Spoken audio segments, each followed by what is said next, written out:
Okay, so welcome again. My name is Edna White. I am your host for today and facilitator of Learning to Forgive Yourself and and letting go of the guilt and the shame.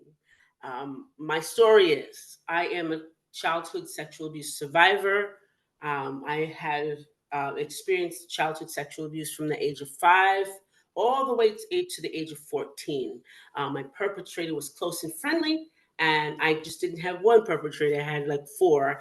But I learned through all of that to be able to thrive with the help of all the tools that I have, and I was able to have, get therapy, and I was able to say, hey, there's other people out here that are going through this situation and they need my help. So in 2015, I started a business that um, is called The Second Chance. And the second chance is all about every day we get a second chance to do something that we did the day before the another way. So it's on the premise of really looking at your life and saying, I can do this work and I know that I can make it. I know that I can really succeed in life. But I know that there's a better way to do it. And so I provide workshops, trainings, one to ones, group coaching, presentations for those that have, that's for those that want to learn and educate themselves on the experiences that I have gone through. So one of the things that I've really gone through is learn to forgive myself. And we talk about and we hear it, and we, especially when we go to church, forgive and forget. Those are the two things they say. And forgive for those that slap you on one side of the cheek and you turn the other cheek and let them slap you. Forgive. We've heard that. We've heard it, but never have we ever heard how you do that. With all these emotions that are going on in our body and in our lives, how do we literally forgive? How do we really say, hey, I heard it, but how do we forgive? Well, no one told me as I was forgiving all my perpetrators, letting them off the hook, being nice to them. No one told me that I had to be nice to myself. And that's what we're going to talk about today. Forgiving yourself. The first person you're supposed to have forgiven was you. Because I know in my mind, even as a kid, I thought I can't say anything because I don't want to mess the family up. I don't want to hurt my family. I don't want to, rip our family apart. Then as I got older, I don't want to say anything because mom's going to be mad at me. She calls herself solving the problem, but I don't want to mess that up. Then when I got older, I just let it happen. I said, oh, you know, I just let it happen. I could have fought. I could have did something. I could have, but I didn't. All those steps and all those situations of trauma on top of trauma, and we never got an instance or a second or a thought or a breath to say, hey, what about me? And through all of the therapy that I had since I was 18, not once did anyone say anything about forgiving yourself. And the only time that I heard forgiveness to myself was in my 40s. Now, think of the space between therapy at 18 to 40s. 30 years of forgiving everybody for their trollopness, for all of their infractions on my life, for just trampling on me, beating me, hurting me, saying things that were not, forgiving them, smiling, and not really meaning it because it was hurtful, it was painful.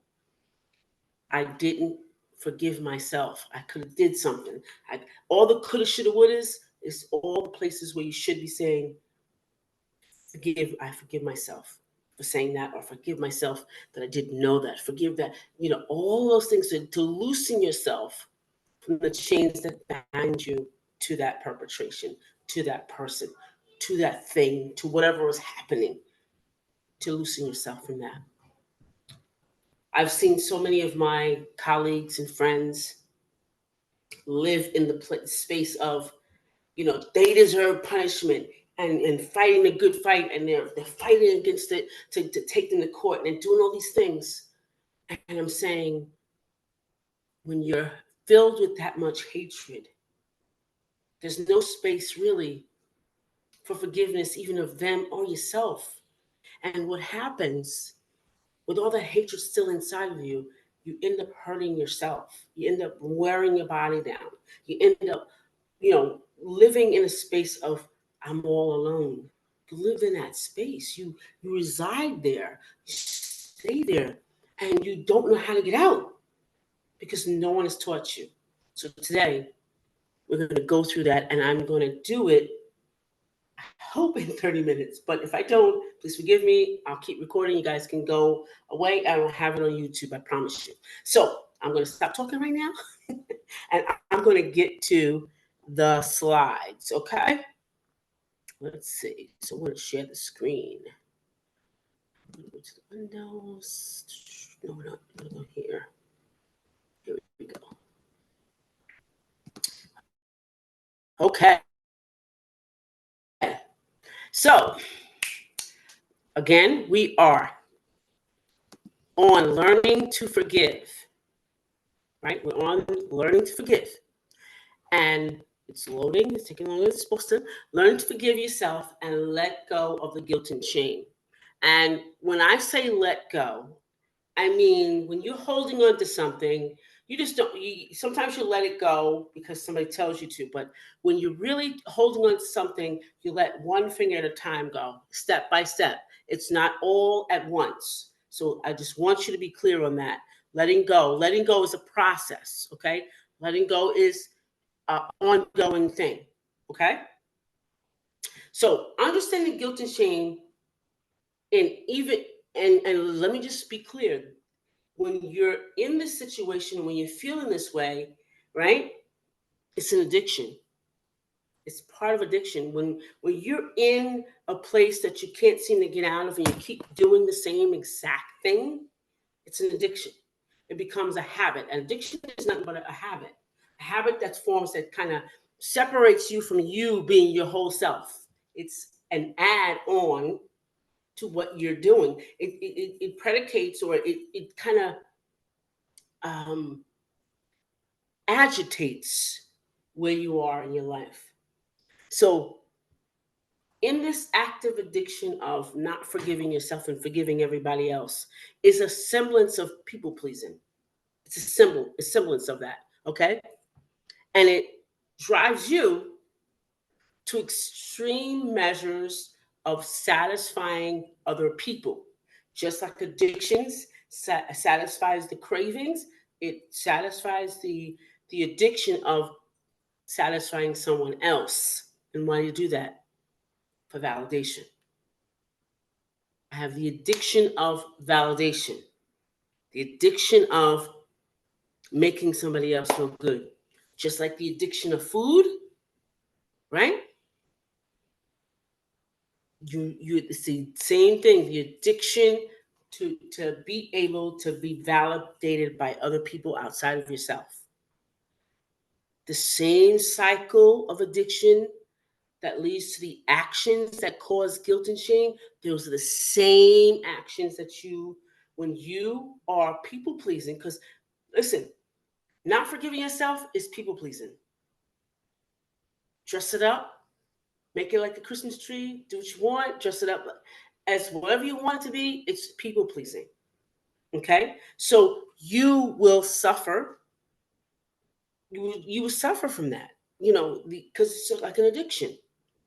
The cycle of addiction leads to actions that cause you to feel guilty. So just like that. So Let's say you say to someone, hey, I'll do that for you.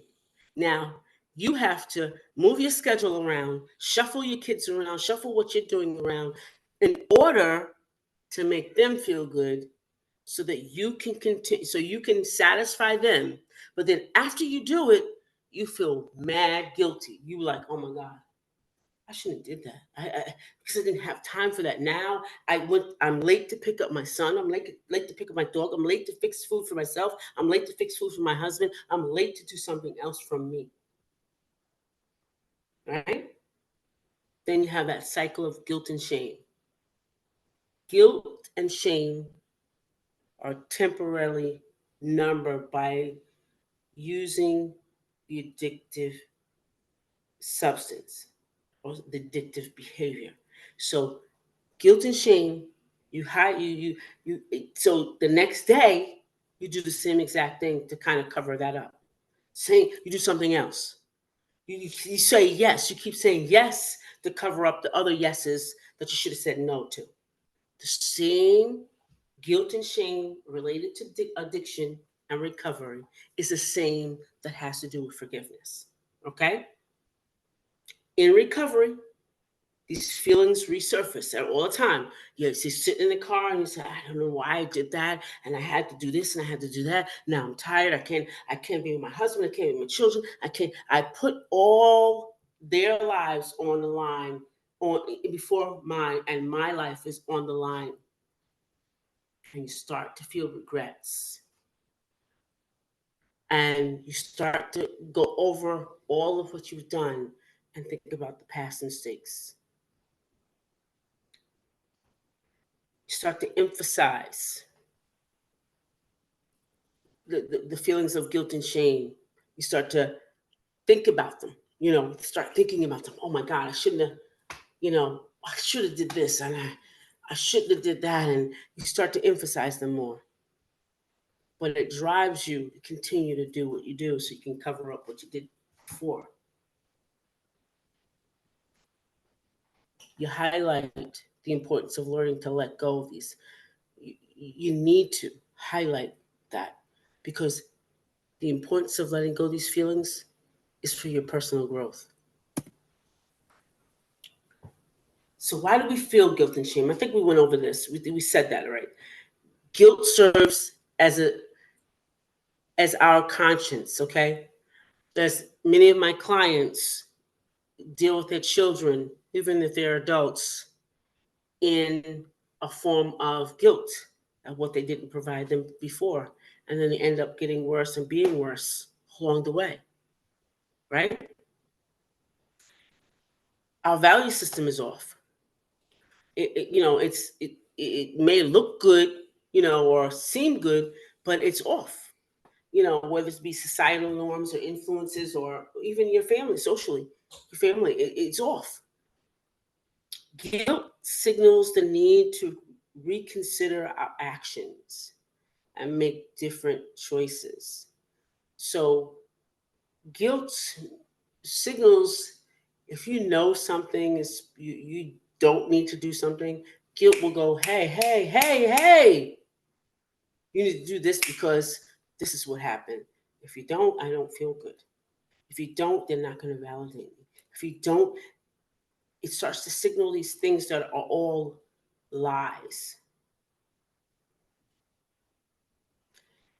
And then in your mind, ignoring that guilt can lead to complete, soon as you start thinking of ignoring it, you start getting embarrassed and shameful. Oh, if I don't, oh my God, they're going to think this of me. They're going to start thinking about what they're going to feel.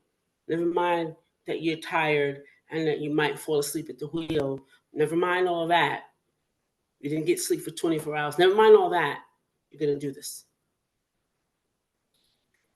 Overwhelming shame may lead you to hiding or covering up mistakes. And I've seen this with a lot of my clients, is yeah, I made a mistake. Yeah, but it's okay. I'm in this relationship. I made a mistake. I saw the signals, but it's okay. It's all right. I got to go through this whole thing. I got to live 42 years, 50 years with somebody. Got to stay with them because I made the mistake in the beginning. I saw the signals, I didn't listen, and I'm getting this punishment now, but it's okay. The cycle continues. Okay, it just continues and continues when you don't address it. You emphasize the importance. I want to emphasize the importance of breaking the cycle right now. Because guess what? It's important for your personal growth. Now, we're going to break the cycle of the guilt and shame.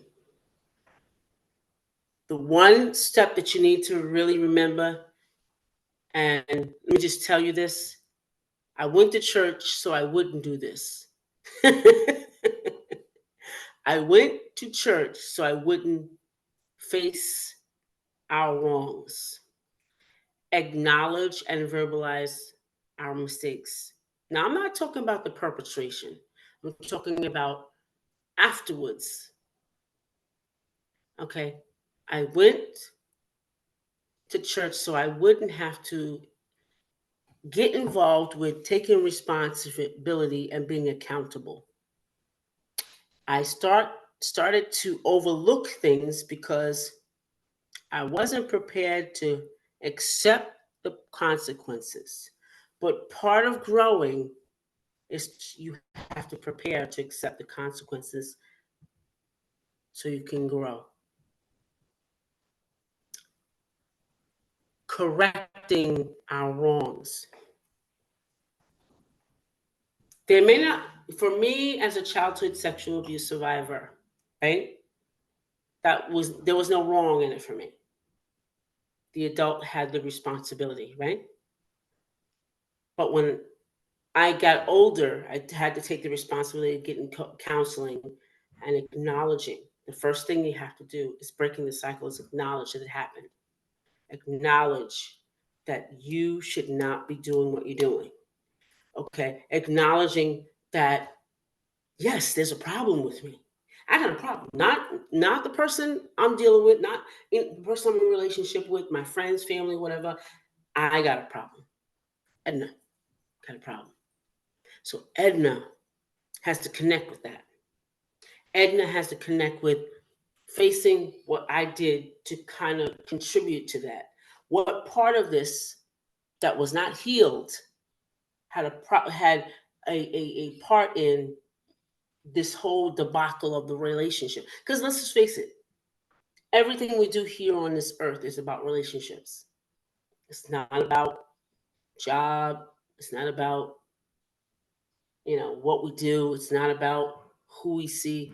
It's a relationship that we have with that person that affects the total actions, the involvement that we have with them is the reason why that either grows or dies.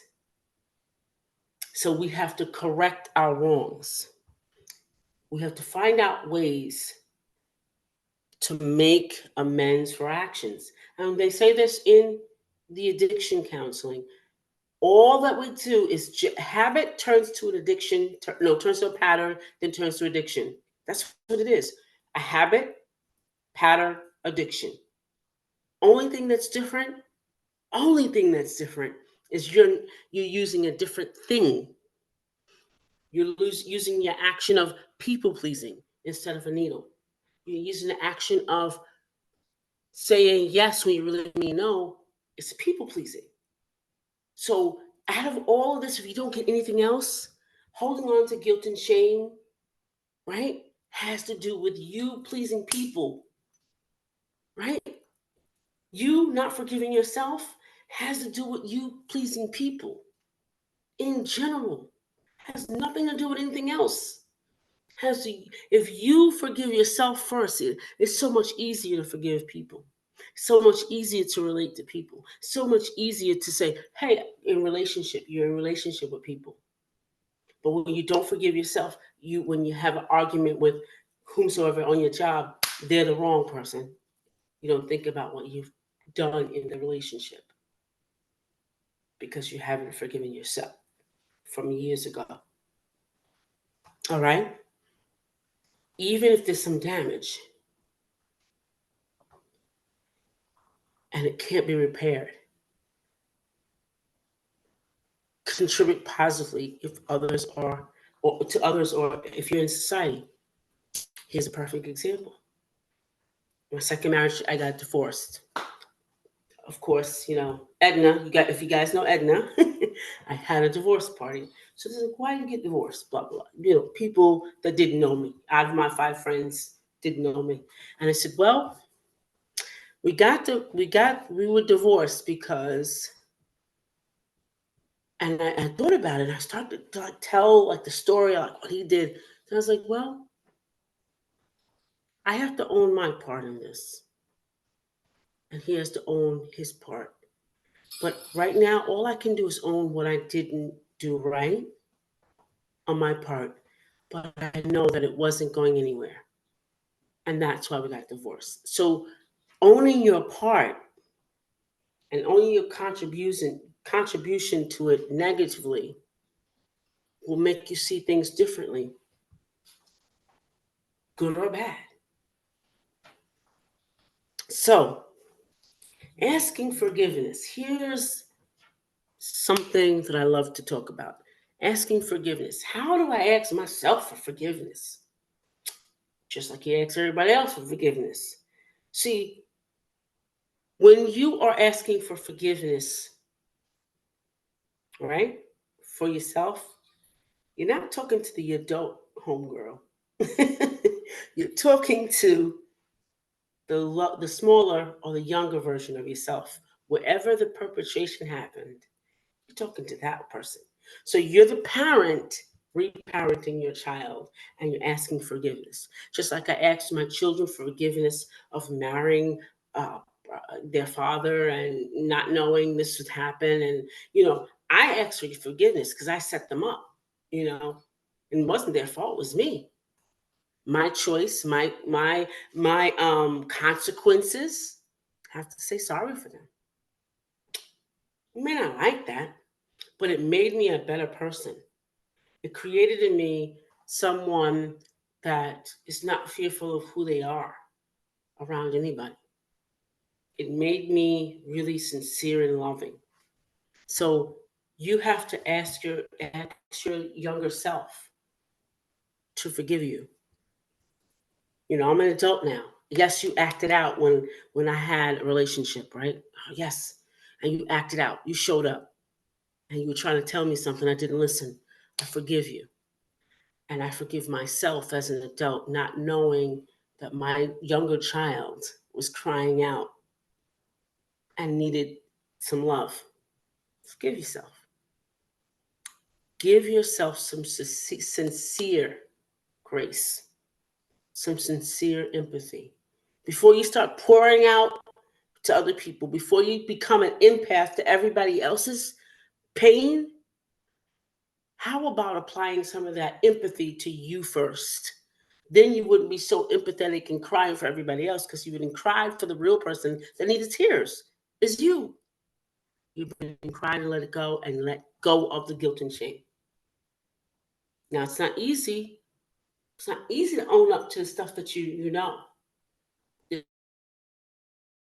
It's not easy to do that. But if you do it, I promise you will not only gain the respect of your adult self, but your child self, right?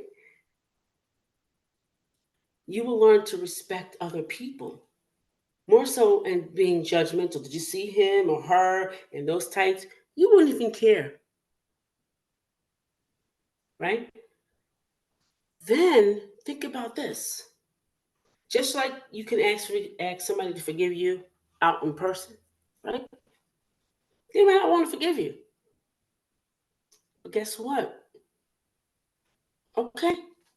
But the action of you doing it and releasing it, like a burp, okay, like a burp, it's okay. People may not like that you burped. Even though you say, excuse me, they may not like it. But you did it and it's out of you. Do you get that? Guilt and shame resides in the body, stays there, harms the body, affects your mind, your soul. Okay, it never upsets your spirit. It always upsets your mind, your body, and your soul. The soul is all of you, who you are in being. Your spirit is always clean. You just don't listen to it. Forgiving ourselves is essential for the healing process. I've heard so many of my clients and so many of my friends say, "Oh, I've forgiven them." I said, "Have you forgiven yourself?" "What are you talking about?" I was like, "First of all, you have to forgive yourself." "I don't got nothing to forgive myself for. It was all their fault." I said, "Yeah, okay." But there's things in your mind that you think about. Subconsciously, you think about. It relieves the lingering guilt and shame. It relieves it. It gets rid of it. It really does. I'm telling you, when I started doing it for myself, I found that I didn't do a lot of I shoulda, coulda, wouldas. And if I did, I tell myself, stop it right now. Right? Self forgiveness is a crucial step. It's the first step. It's the only step before you do anything with anybody else about forgiveness. So anybody says, I'll forgive that person, and they go, nonsense. What about the first step? The first step. If you're a Bible believer, right? It says, go back to your first love. What's your first love? Who did you love first? I'll wait. It wasn't God because you didn't know that. It was yourself. When you stood up and you started to walk, who did you trust? You didn't want your parents to touch you. Who did you trust? Yourself. Common sense. So I'm going to skip. Okay, I might do this. So, okay, so how do we face our wrongs?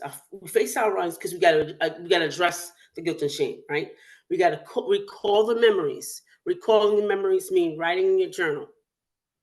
Okay, you got to reflect on each year or each moment. Whenever you feel that there's something going on, reflect on it. Sit down. If you can't sit down, grab your phone, put on a recorder, and say it into the phone. You gotta recall those memories.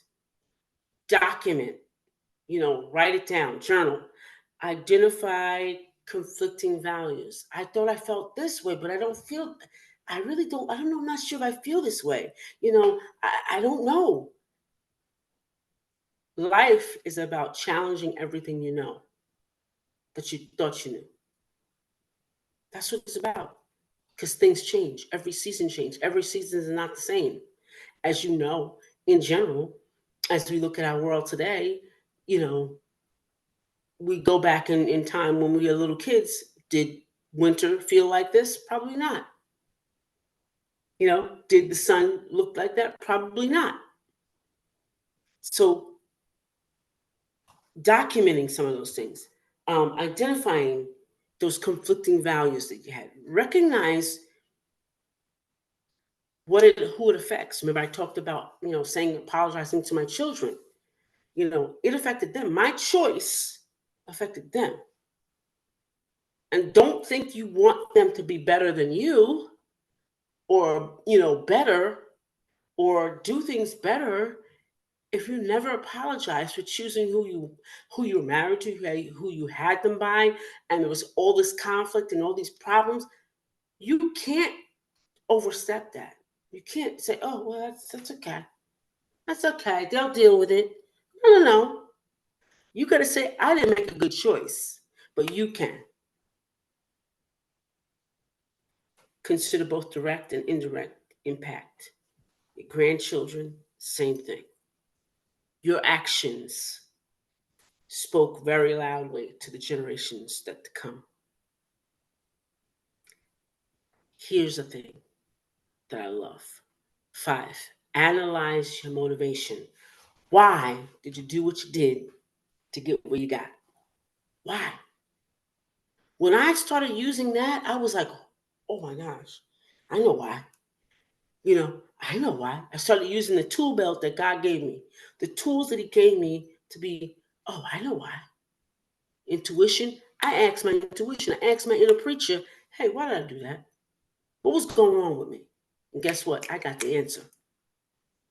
Reflect on the reasons behind why you did what you did, why the decisions you made, what you made.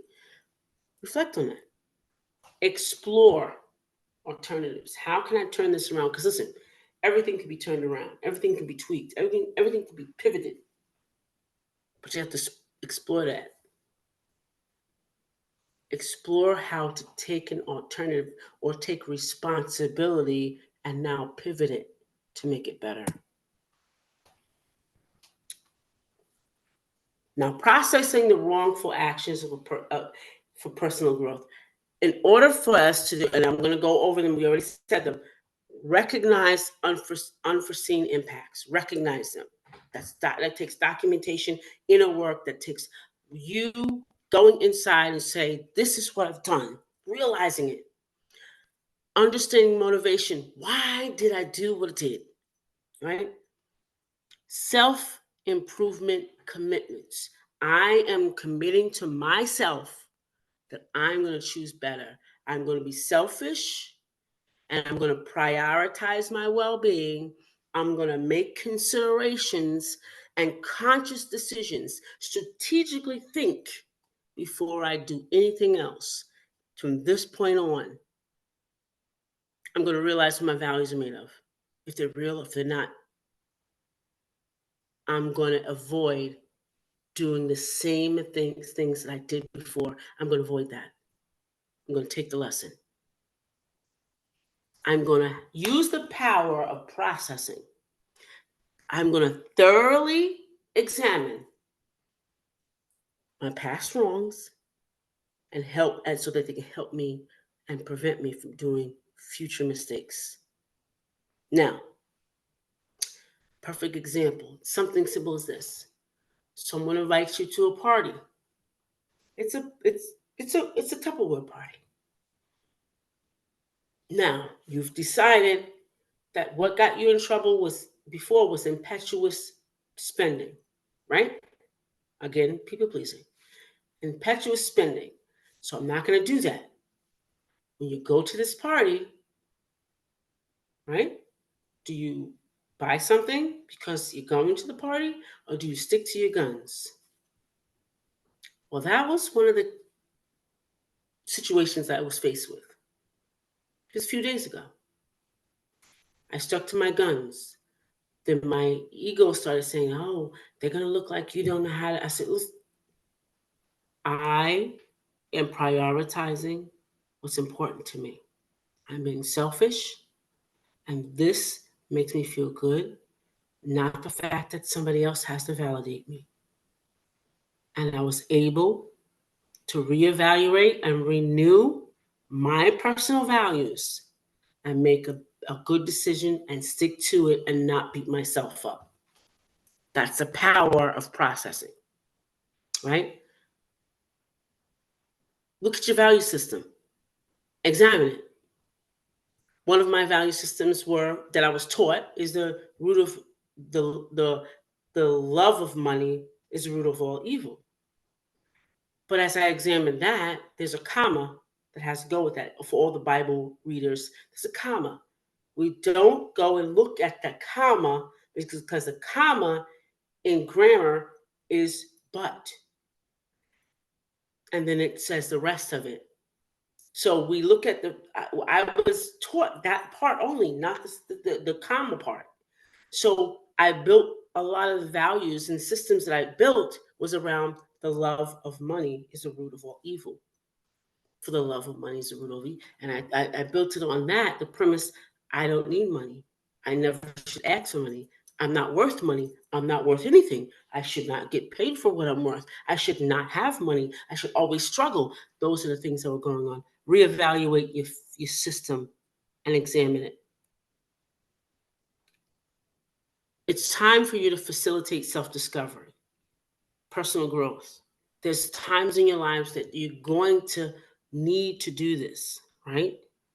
And you're going to need to maintain your value system.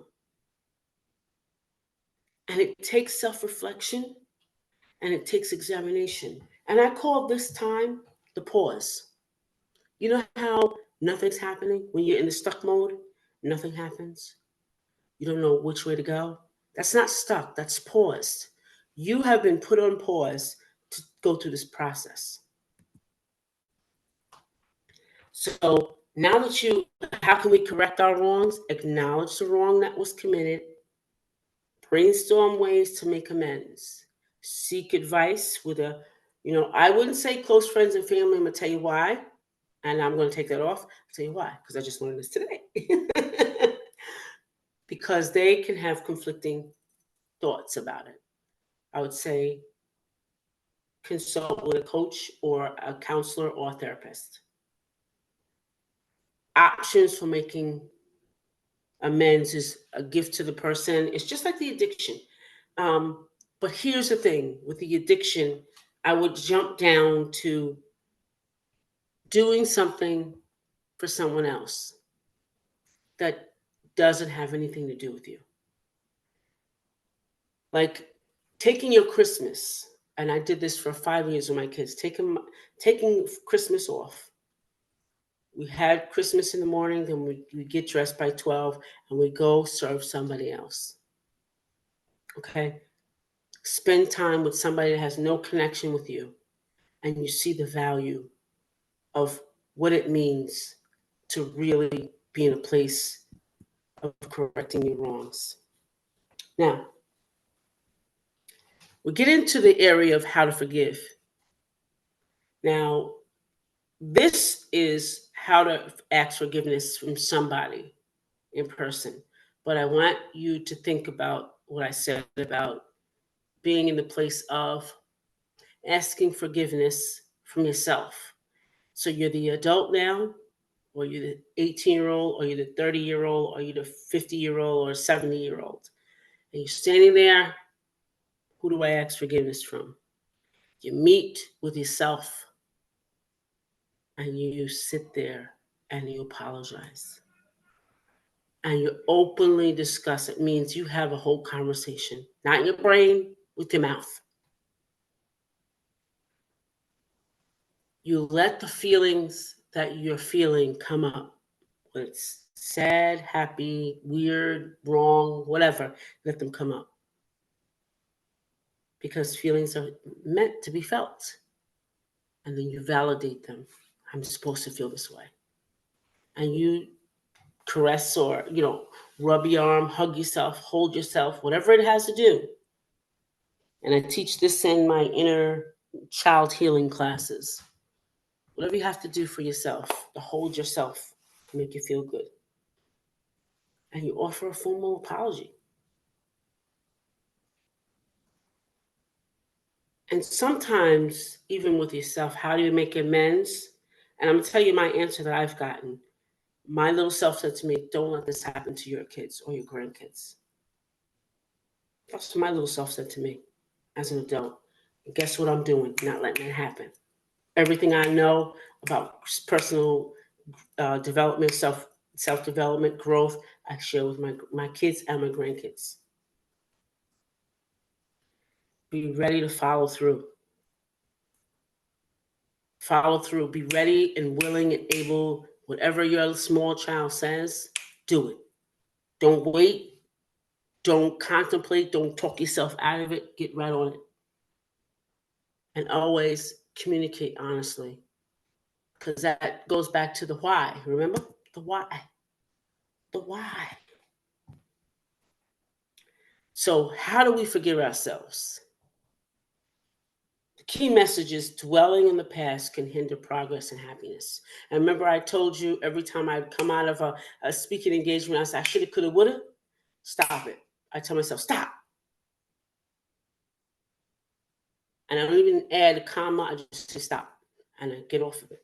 Don't dwell on the past. It can hinder your progress and happiness. And here,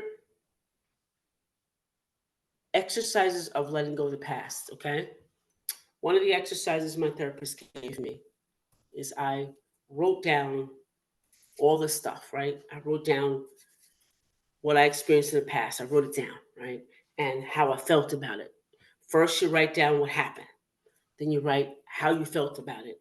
Then you write what you would tell the person. 3 things. Then the last thing you say, I forgive me and I let you free.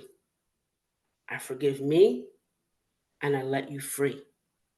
Now, when you do that, you're either burning that piece of paper, you're burying it, you're ripping it up, blowing it in the wind, you're in minute pieces, whatever you're doing, but you're destroying it. It's an exercise to let you know that you're letting go. Another way is talk therapy. I love that. I've done that. Writing therapy, journaling, just writing whatever. Just keep writing, writing. Symbolic forgiveness is writing that information on a piece of paper and letting it go. Okay. Prayer and meditation. Prayer is about you. It's not about anybody else. It's about you. How can I line up? How can I line up? What I need to line up to do this, to line up my life. Meditation is about just not even clearing your mind. It's being aware of what your mind is thinking so you can redirect your mind, right? Mindfulness meditation is knowing what your mind um, is thinking and learning to hear what's behind what you're hearing and releasing that past mistake, releasing that past issue. Imagery is nothing but drawing, right? You visualize what happened, or you can draw it and just create a cloud that just dissipates. I want to emphasize the importance of letting go to move forward and enjoy the present. I didn't say the future, but I said the present. We don't live in the present enough. We live in the future. We're always thinking about the future, the troubles in the future. We don't live in the present. We don't live in the moment. Like we're not right here, right now. We're thinking about, I gotta go to bed, gotta do this, gotta do that. We're always thinking in the future. When you live in the present, when you live in the present, you receive so much more. Living a life free of guilt and shame, it's important to address the guilt and shame. Don't ignore it. Don't put it on the rug. Don't act like it didn't happen. Acknowledge it. And we already talked about this. Define your values. What do you really believe about this? Is it really true? Or is it fake? Let your values, your real values, the true values, when you figure it out, guide you. Guide your behavior. Take some time, step back and say, and not give an answer right away, but consult your values in uncertain situations. Is this true? Is it not? Reflect, correct your actions, right? Evaluate your behavior. Just like you debrief when you come home from work about the day, you debrief of how my behaviors was, right? You debrief on your beliefs.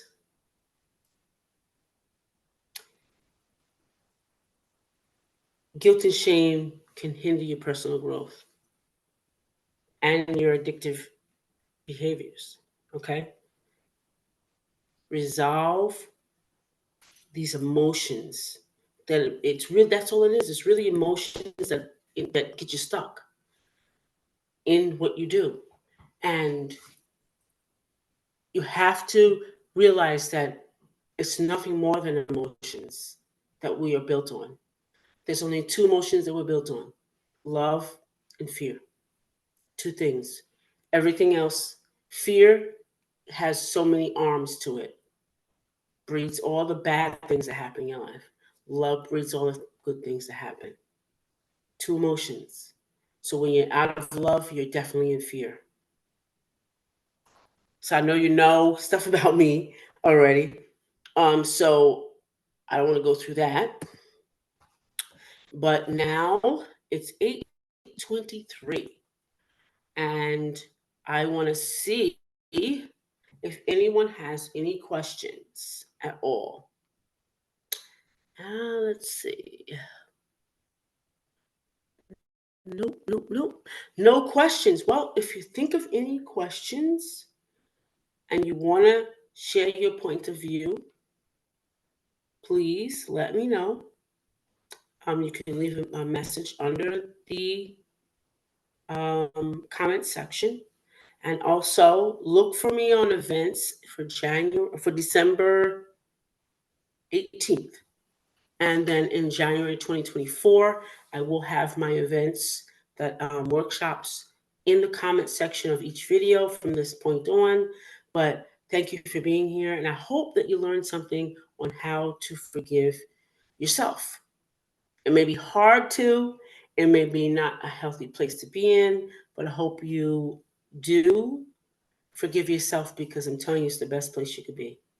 Thank you so much. My name is Edna White, and I look forward to seeing you the next time around. Bye for now.